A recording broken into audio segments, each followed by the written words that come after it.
Welcome to Anxiety Attic, where I make self-help videos for anxiety disorders. Many years ago I had a panic attack. Now there's nothing unusual about that. Panic attacks are very common. But what might surprise you is that around that time I was working part-time as a therapist treating people with anxiety disorders, including people who suffered from recurring panic attacks. I had previously had some mild anxiety issues, which is partly why I became interested in anxiety and counselling. But I'd never had a panic attack before. This was my first panic attack. But importantly, it was also my last panic attack, and many years later I've never had one since. So in this video I'm going to tell you why I had this one panic attack and why I never had another one, and I hope it will give you some insight into how panic attacks work. At the time I was working in an office during the day and counselling people for anxiety disorders in the evenings. A few days before, I had an unpleasant confrontation with my boss in the office. He had humiliated me in front of my colleagues and heavily criticised me for something which, in my view, he had caused through his poor communication. Now, everyone has their vulnerabilities. What upsets one person will not upset someone else. But I've always prided myself on my work and hate letting people down, or at least being perceived to have let someone down. So I felt very stressed by this situation. A few days later, this boss came to me in a rush and said he was going on a long business trip that evening and his laptop wasn't working. He said that I needed to get it fixed for him in the next 90 minutes. Now this was really unfair, as fixing computers was absolutely nothing to do with my job and beyond my skill set. To cut a long story short, I spent the next 80 minutes rushing around trying to get this computer fixed and dealing with an IT support assistant who couldn't have been more unhelpful if he had tried. Then, with 10 minutes to go to the deadline, I was sat at my desk looking at this still useless computer when all of a sudden my heart started pounding, my breathing became fast, I was sweating, and I had this feeling of impending doom. Now, a lot of people, when they have their first panic attack, have no idea what it is. But due to my training, I knew exactly what it was, but that actually made it worse. I knew it was a panic attack. Several of my colleagues knew that I worked as a therapist in the evening. Now they were going to see that the therapist guy was having a panic attack in the middle of the office. Surely this couldn't happen to me.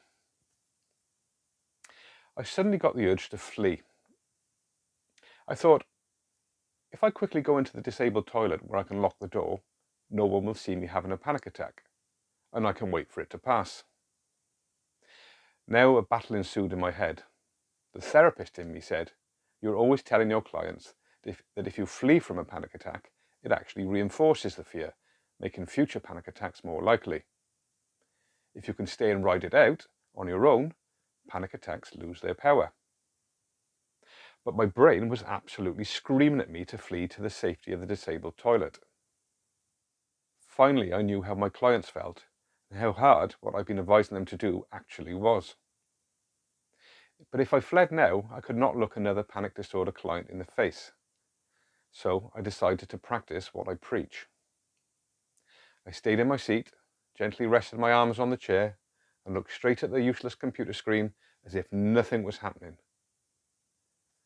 Within a few minutes, my heart and breathing slowed down, I stopped sweating, the sense of doom left me, and the urge to flee disappeared. I looked around the office and saw everyone working away at their computer. Not one person had noticed what I'd just been through.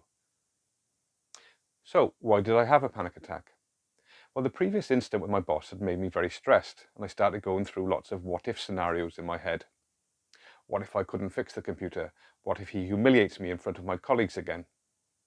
I'll tell you more later about how the boss actually reacted when he found out I had not fixed his computer. But all these thoughts led to changes in my behaviour. I frantically ran around the office trying to find someone to help me fix the computer, like my life depended on it. And I knew from cognitive behavioural therapy training that thoughts and behaviours like this send a message to part of your brain called the amygdala that you are in danger. And the job of the amygdala is to launch the fight or flight response when it senses danger. And that's exactly what it did. It launched a panic attack. It may sound crazy, but I am so pleased that I had this experience because it taught me so much, and I want to share with you what I learnt. Firstly, I discovered that what I had learned in my training and passed on to my clients actually works.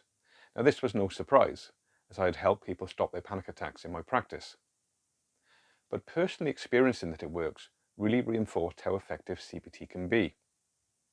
Not only had I been able to bring the panic attack down fairly quickly, but by not fleeing, I had prevented myself from developing panic disorder, which many people do after suffering the terrifying experience of their first panic attack.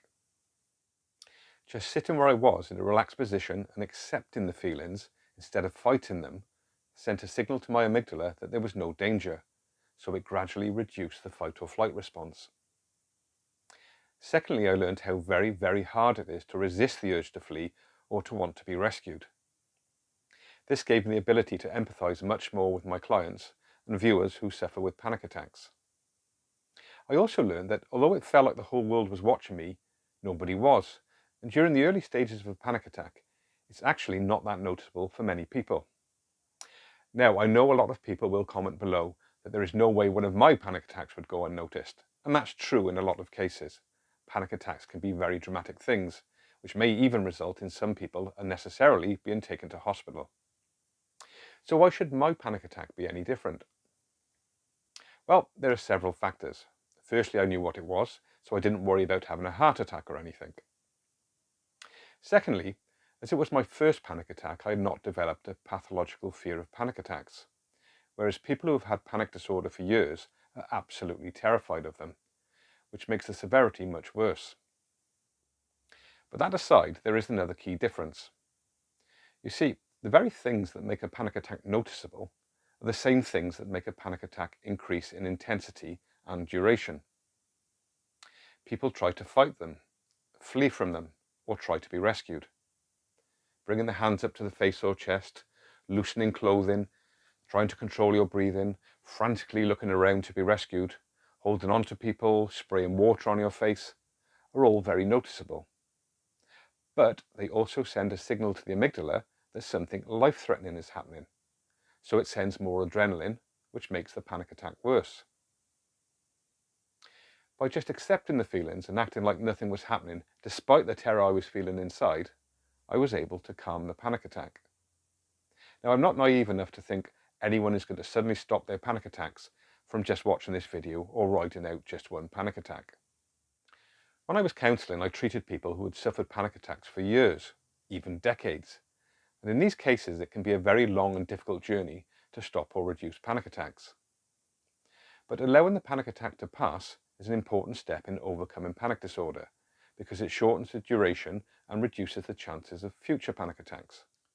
To learn about the other steps needed to overcome panic disorder, watch my free CBT course for panic attacks, which will appear at the end of this video. The series will teach you all about how panic attacks work and how you can use CBT tools to stop or reduce them. Oh, I almost forgot. I didn't tell you what happened when my boss found out that I had not fixed his computer. He said, "Never mind, I will have to phone the IT department tomorrow," which was not what I feared would happen at all. So I'd wound myself up over nothing. Maybe if I'd applied my CBT training to my fear of my boss, I would have never had a panic attack. But hey, therapists are human too.